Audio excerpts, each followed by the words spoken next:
So from time to time, I will see a video or a post that triggers content ideas. And I recently saw a video where a person was breaking down their biggest pet peeves in their industry. And as I'm watching it, I started thinking about my own money irritants and things that people do that rub me the wrong way. And I don't have a lot of financial pet peeves, but the ones that I do have, I am passionate about because they really do drive me nuts.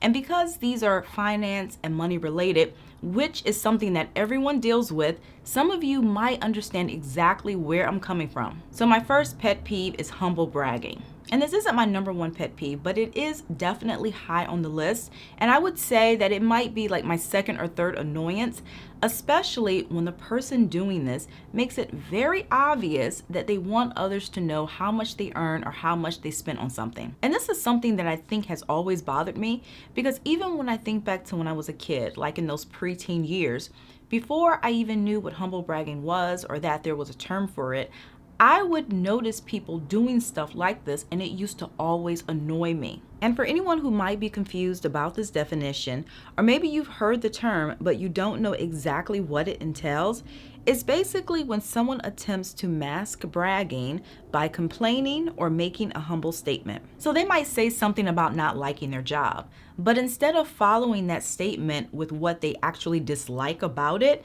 that statement is nothing more than a doorway to pat themselves on the back or an excuse to drop numbers and mention how handsomely they're getting paid to deal with the stress. And for the longest time, I really did not understand why this bothered me so much.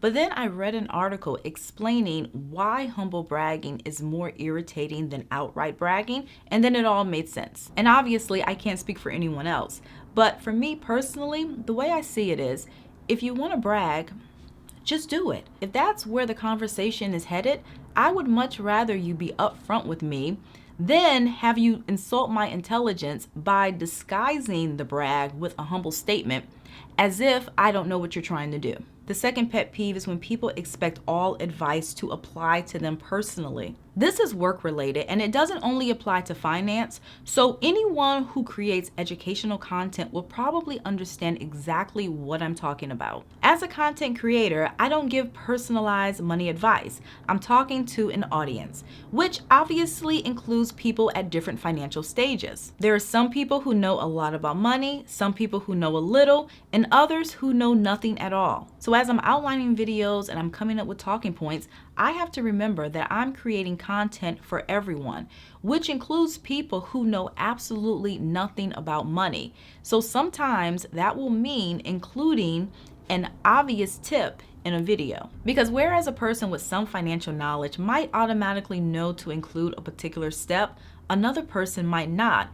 And if I don't include this step in the video, they might skip over it altogether. Now, in my mind, that makes perfect sense. So I guess I just assumed that it would also make sense to others. But over the years, I've received so many messages from people calling me Captain Obvious because they feel that I included a tip in the video that everyone already knew.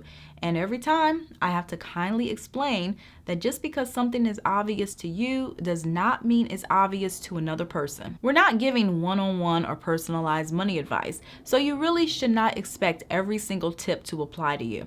Another pet peeve is knocking another person's hustle. And basically, this involves people who always have something negative to say about non-traditional income or side hustles. I follow CNBC Make It, and periodically they will run a story where they interview a person who's been able to make a pretty good income through either a passive income stream or another side hustle. For example, there was a couple who made 6 figures in a few years by renting out their backyard swimming pool, and there was another guy who's making close to $50,000 a year with a tiny house Airbnb. And I've read other stories about gigs that don't require a lot of cash out of pocket to start, like becoming a freelance writer or a dog walker. And I think these types of articles are great for people who are looking to replace their income or supplement, especially if they're also looking for something different or they want more time freedom. But the comments surrounding non-traditional income aren't always pretty.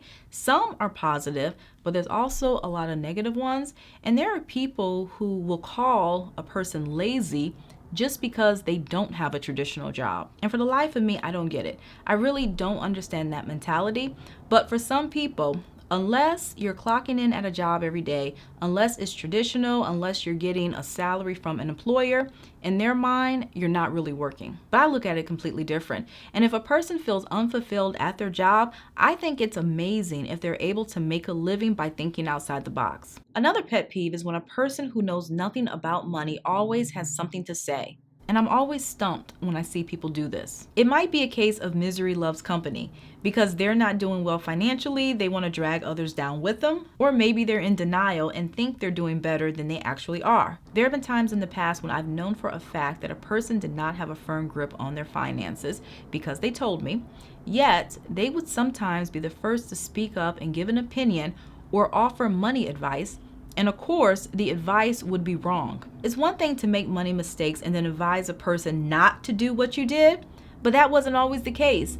And some people would tell a person to do the exact thing that put them in a bad place financially. And not to be a know-it-all, but there have been times when I've spoken up and gently said, you know, that's not really accurate and you might try this instead. But obviously, I can't be there every time they decide to give advice, so I can only imagine what's been said. And my biggest pet peeve of all is one-upping people. And I recently spoke about this in another video, so I won't go into too much detail here. And as I mentioned in that video, even though I know that this is something that can happen accidentally, and a lot of us might have been guilty of this at one point, I also think that there are some people who know exactly what they're doing. And it's a pet peeve because sometimes they will go out of their way to do it, and they will do it on a consistent basis because they want you to feel inferior, and I don't like that. Downplaying another person's experience or excitement because you want to be the only one to enjoy certain things isn't cool, and it can also breed competition. The way I see it, we deal with so many other problems and headaches in life, and the last thing we need is to be around people who are purposely trying to make us feel insignificant. So that's all that I have for you guys today. Don't forget to like, comment, and share,